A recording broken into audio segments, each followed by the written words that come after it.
Welcome to Talk of the Town. I'm Jenny Lockhart in for Sandy Benson today, and joining us is Scott Richardson with the Heritage Classic Foundation, proud sponsor of the RBC Heritage Golf Tournament.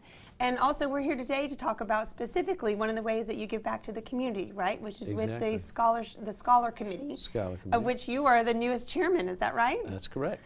So tell us a little bit about the program.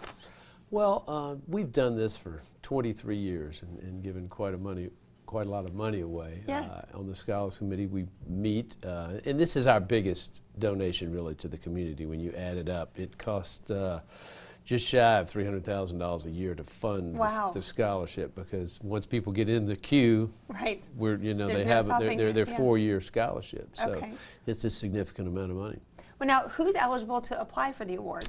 Beaufort County seniors. Okay. You have to live and attend school in Beaufort County high schools, all right, or the governor's schools. Oh, okay. Because perfect. there's some students, obviously, as you can imagine, some of the top students end up at the governor's schools for the arts or sciences. Now, are there particular types of students that you're looking for? Not really. We're just out there looking for sharp kids that have financial needs. Of course, Sure. we have limits on the family income that you can have to qualify. And just looking for well-rounded kids. It's really fascinating to have the interviews and to see how sharp these get their kids perspectives are. and what they want to do with their lives. I don't want to say I'm surprised, because you can imagine any children that would be eligible for this are going to be sharp, but really just to sit and listen to them is an amazing thing. There's hope for the future of our country. It really is. They are paying attention, so now, it's good. these are some sizable scholarships, right? So can you give us an idea of what we're looking at? Well, right now we're giving away 7. 5 of those are $4,500 a year, so of course that adds up to $18,000 over the course of a term, and then 2 of them are $5,500 a year. Then we give a couple of just annual scholarships to the University of South Carolina at Beaufort, $2,500 a piece, and several to the technical colleges, $1,500 a piece. Well, and I think it's important, to note that when you're doing a 4-year series, I mean, that basically gets somebody through to graduation. So that's an incredible gift. Yeah, that's a big number. Now, how do you choose the recipients? Well, we have sort of a technical round, if you will, where they apply and they put in their grade, GPAs and their SAT scores and ACT scores and all of those. All the important data. Yeah, and that's kind of a filtering system, if you will. And then, as I said, we have a limit on income, so that's another thing that you have to go through. But after that, it really just gets down to going through who they are, what they do, and then we choose. This year we had about 30 finalists that we pull down to 10. Wow. And then we interview. When we get down to 10, we interview. Okay. And then we pick 7. And these are the people that are kind of the extraordinary ones. They are. Well, they're all extraordinary to me.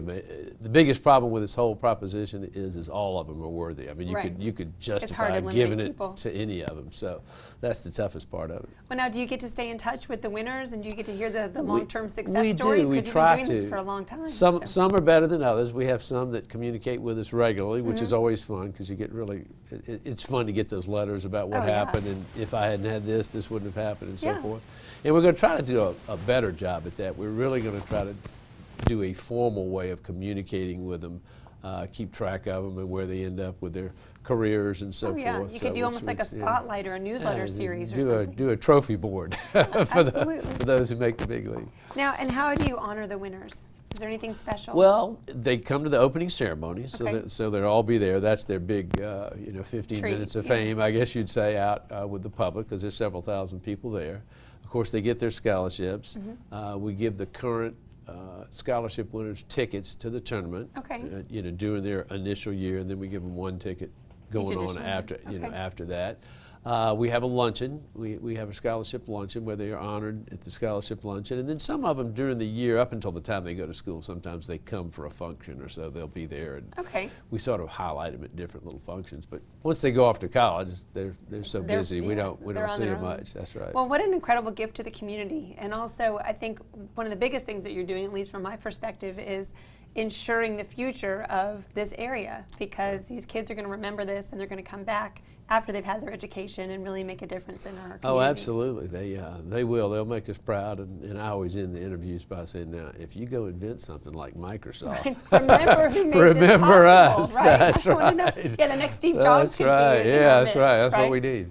Well, perfect. Scott, thank you so much for your time Glad to do today, it. and thank you for this incredible contribution to the community. Well, and we're glad we're all gearing up, Pollen as well, excuse my voice. Almost time. But we're getting ready for Heritage, so thank you so much, and we'll see you out Thank you. there. Appreciate being on. And stay with us. There's more Talk of the Town to come. We'll be right back.